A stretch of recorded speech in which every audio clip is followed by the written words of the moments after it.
Baik, Assalamualaikum warahmatullahi wabarakatuh. Pada pertemuan ke-6, ini merupakan pertemuan kuliah yang terakhir ya. Untuk selanjutnya kita akan post test ya, post test dari pertemuan 1 sampai pertemuan ke-6 ya, dan juga latihan ujian ya. Nah, infeksi mikroorganisme. Jadi yang dimaksud dengan infeksi itu adalah suatu masuknya mikroorganisme ya pada jaringan tubuh, kemudian dia akan berkembang biak. Ya, jadi hanya tumbuh dan berkembang biak itu adalah infeksi ya. Tetapi tidak semua infeksi itu akan menjadi suatu penyakit ya, tergantung dari daya tahan tubuh, kemudian juga tergantung dari seberapa banyak patogen itu masuk ke dalam tubuh ya, dan juga tergantung virulensi dari patogen tersebut atau kemampuan patogen tersebut untuk menimbulkan yang namanya suatu penyakit. Jadi misalkan ya daya tahan tubuh dari seseorang itu lemah, kemudian konsentrasi patogen yang masuk itu juga sudah cukup ya. Kemudian virulensi dari patogen itu juga termasuk kuat, maka nantinya akan menimbulkan yang namanya suatu gejala ya. Setelah ada infeksi itu akan menimbul suatu gejala, baru akan timbul yang namanya penyakit. Ya, jadi patogenitas itu adalah kemampuan agen infeksi untuk menimbulkan yang namanya penyakit ya. Jadi tidak semua kuman yang masuk ke dalam tubuh kita nantinya akan menjadi penyakit, tidak, gitu kan ya. Tergantung yang sudah saya sebutkan tadi ya. Nah, ini adalah contoh mikroba normal yang terdapat pada tubuh manusia dan sudah saya sebutkan ya dulu waktu semester 2, saya tidak akan banyak membahas itu. Ini adalah contoh plak gigi ya, yang gambar A dan B itu, yang B itu hanya pembesarannya ya. Plak gigi itu ternyata mengandung mikroba ya yang disebut dengan Streptococcus sobrinus. Kita tahu bahwa genus Streptococcus itu adalah mikroba normal ya. Tetapi jika kebersihan mulut dan gigi itu tidak diperhatikan, maka hal itu juga akan menimbulkan masalah ya. Dalam hal ini adalah menimbulkan plak gigi ya, yang dikembangkan ya oleh salah satu mikroorganisme dari genus Streptococcus dari spesies Sobrinus. Ini juga akan menjadi masalah jika tidak segera diatasi ya. Nah, kemudian ini juga yang gambar A dan B ini adalah populasi sel bakteri yang terdapat pada permukaan gigi ya, jika gigi itu selama 6 jam tidak dilakukan pembersihan ya. Ini ya, jadi paling tidak kita sikatan itu kan 2 kali sehari ya, pagi dan malam, agar tidak mendukung pertumbuhan bakteri. Ini juga kalau tidak dibersihkan juga dapat menimbulkan plak seperti ini ya. Nah, kalau pada gambar ini adalah beberapa populasi mikrob yang ada di ileum ya, yaitu pada usus ya, epitel usus ya. Nah, jadi ini mendapatkan keuntungan ya sebenarnya manusia. Jadi usus kita itu juga mendapatkan tempat tinggal dan juga mendapatkan nutrisi ya.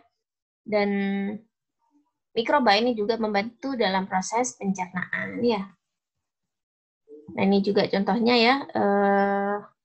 Pada usus kita banyak sekali ya dari Lactobacillus, kelompok Bacteroides ya, dan juga Staphylococcus, Streptococcus. Ini adalah genus-genus yang berfungsi sebagai mikroba normal ya.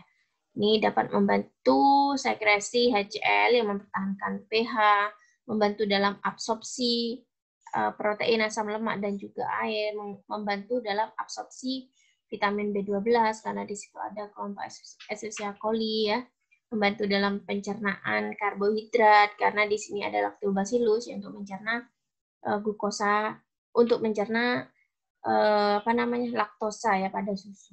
Ini juga ya ada Propinium.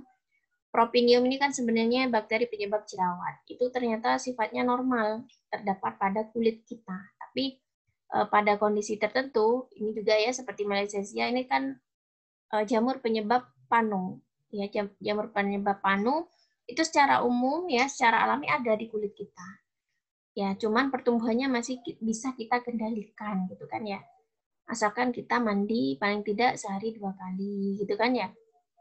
Nah, coba bayangkan kalau misalkan kita sehari 2 hari aja tidak mandi, kan gatelan, yaitu karena populasi Malassezia-nya itu sudah meningkat. Apalagi di kulit juga timbul keringat, ya ada timbul atau apa namanya, mensekresikan keringat dan juga mensekresikan minyak ya. Minyak keringat itu salah satu nutrisi yang sangat dibutuhkan oleh si jamur. Jadi kalau tidak mandi 3 hari saja ya, maka pertumbuhan malassezia itu akan meningkat yang menyebabkan keterulan gitu kan ya. Nah, kemudian pada saat stres ya, kadar steroid di dalam tubuh itu juga meningkat, itu juga bisa menyebabkan gangguan jerawat ya, dan lain-lain ya. Streptococcus, Escherichia coli, Candida, ini kan secara umum ada di tubuh kita ya. Nah, saya lanjutkan hubungan kita manusia ya, sebagai manusia dengan mikroorganisme itu sebenarnya yang disebut dengan hubungan simbiosis ya. Ada komensalisme, mutualisme, parasitisme, dan oportunistik. Komensalisme dan mutualisme ini masih bersifat baik ya pada manusia. Jadi mikroba normal yang komensalisme dengan manusia itu sama-sama tidak dirugikan ya, manusianya tidak diuntungkan ya, dan juga tidak dirugikan ya. Jadi hanya sebagai tempat tinggal saja ya untuk sejenis seperti Propinium acne ya. Jadi dia numpang hidup saja pada tubuh kita ya. Kemudian mutualisme itu saling menguntungkan. Ya. Contohnya Escherichia coli, ya, Lactobacillus, itu namanya hubungan mutualisme. Ya, termasuk beberapa mikroba normal yang terdapat pada kulit ya, karena juga dapat menghalau infeksi patogen lainnya ya. Parasitisme ini umumnya adalah mikroba-mikroba yang ada di luar tubuh kita ya. Contohnya mikroba penyebab TBC, penyebab lepra, misalkan ya, mikroba penyebab gangguan sesak ya seperti COVID-19 itu hubungan dengan kita itu adalah parasitisme. Karena jika kita terinfeksi hal itu ya akan menimbulkan kerusakan pada tubuh kita. Kalau oportunistik itu adalah simbiosis yang tidak menguntungkan ya, yang tidak menguntungkan pada manusia, tetapi oportunistik itu ditimbulkan dari sifat mutualisme dan komensalisme ya, bisa jadi ya seperti itu, bisa komensalisme atau mutualisme ya, itu namanya oportunistik. Ini contohnya ya, hubungan yang oportunistik. Jadi secara umum tadi sudah saya jelaskan ya, misalkan ini saya contohkan organ vagina ya pada wanita itu mengandung lactobacillus dan juga mengandung Candida albicans. Nah, ini adalah penampakan dari epitelium ya. Sel-sel epitelium yang merah-merah ini adalah inti selnya. Kemudian ini ada warna kuning, itu adalah sel-sel bakteri ya. Sel-sel bakteri apa? Sel-sel bakteri lactobacillus ya. Nah, sel-sel bakteri lactobacillus ini nantinya berfungsi untuk mempertahankan pH asam yang terdapat pada vagina sehingga tidak mudah mengalami gangguan ya atau infeksi ya dari luar ya, karena memang vagina itu termasuk organ yang urgent ya, dan jika infeksi itu masuk ya maka akan menyebabkan berbagai macam gangguan ya, termasuk ini ya kanker serviks itu kan juga infeksi dari virus gitu kan ya. Jadi kondisi pH dari vagina itu memang harus dipertahankan agar seasam mungkin dengan adanya lactobacillus karena memang menghasilkan asam laktat ya.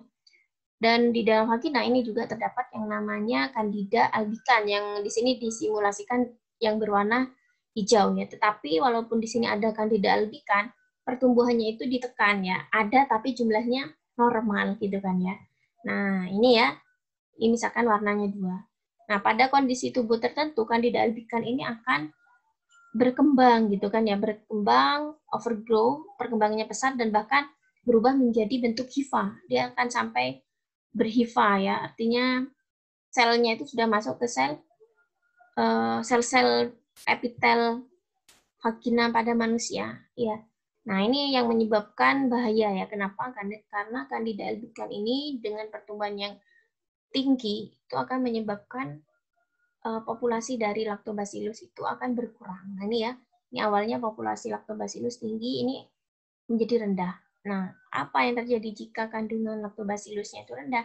Maka akan menyebabkan pH dari cairan vagina itu akan berkurang ya, menjadi lebih asam lemah ya, atau bahkan netral. Itu akan menyebabkan keputihan dan lain-lain ya, dan juga akan menimbulkan kerusakan pada jaringan, yaitu pada ini ya, pada inflamasi simptom ya atau gejala inflamasi. Ini sebenarnya dalam kasus ini secara alami Candida dan juga Lactobacillus itu kan awalnya normal, tidak masalah gitu kan. Tetapi Candida albicans ini akan menjadi hubungan oportunistik ya ini ya. Kenapa? Karena awalnya Candida albicans itu sifatnya komensalisme, tidak menguntungkan gitu kan ya. Dia hanya mikroba normal saja di dalam tubuh kita. Nah, pada kondisi tertentu dia akan menjadi oportunistik. Ya, misalkan penggunaan celana yang terlalu ketat, kekurangan apa ya maksudnya memberikan kelembapan yang lebih tinggi pada daerah kewanitaan ya. Itu juga memicu ya timbulnya Candida albicans, jadi pertumbuhan yang lebih besar. Sebenarnya tidak hanya itu ya, infeksi HPV, infeksi AIDS misalkan yang sudah kita jelaskan, sudah saya jelaskan kemarin, orang yang terkena AIDS itu akan memicu mikroba normal untuk tumbuh ya, mikroba normal seperti Candida albicans yang lain itu juga ikut menginfeksi tubuh kita. Itu yang disebut dengan infeksi sekunder atau infeksi oportunistik ya. Kemarin kan sudah saya jelaskan di gangguan sistem imun itu ya, orang yang terkena HIV itu lama-kelamaan akan menjadi AIDS ya karena sudah mengalami infeksi sekunder dari mikroba normal yang secara alami ada di tubuh kita. Contohnya ya ini. Kemudian gangguan metabolisme orang yang terkena diabetes misalkan ya. Itu kan memiliki kadar darah, kadar glukosa dalam darah itu kan cukup tinggi ya. Nah, sehingga kadar glukosa itu juga akan sampai ke saliva ya, yang menyebabkan pertumbuhan abnormal pada Candida di bagian mulut, sehingga juga bisa menyebabkan sariawan. Sehingga ada satu penelitian ya, ada hubungan yang signifikan antara orang penderita diabetes dengan candidiasis ya, karena itu juga memicu pertumbuhan mikroba normal untuk tumbuh ya di permukaan mulut sehingga menyebabkan sariawan dan juga candidiasis. Jadi pertumbuhan mikroba normal itu juga didukung oleh yang namanya kondisi tubuh seseorang, metabolisme, keadaan ya hormonal itu juga akan dipicu ya pertumbuhannya ya. Nah, ini adalah hubungan mikroorganisme dengan host pest hingga dapat menimbulkan penyakit. Jadi infeksi bisa diperoleh dari suatu proses simbiosis ya ataupun adanya status karir ya. Jadi nanti karir itu akan berubah menjadi apakah seseorang yang terinfeksi itu akan kebal atau akan sakit. Jika kebal berarti imunitasnya juga bagus gitu kan ya pada tubuh seseorang itu, ataukah jika seseorang itu sakit akan mengalami dua cara, apakah sakitnya itu nantinya akan menetap atau irreversible ya, ataukah menjadi reversible. Kalau reversible, maka masih bisa diusahakan melalui beberapa terapi ataupun pengobatan sehingga jaringannya itu tidak rusak ya, atau kembali ke bentuk normal. Nah, jika seorang itu sakit yang irreversible, maka walaupun dengan adanya eradikasi, sakit tersebut akan berubah menjadi yang namanya sakit kronik ya, atau jika tidak dapat ditolong akan menyebabkan suatu kematian, yaitu bagaimana jalur dari infeksi hingga menjadi yang namanya agen penyakit ya.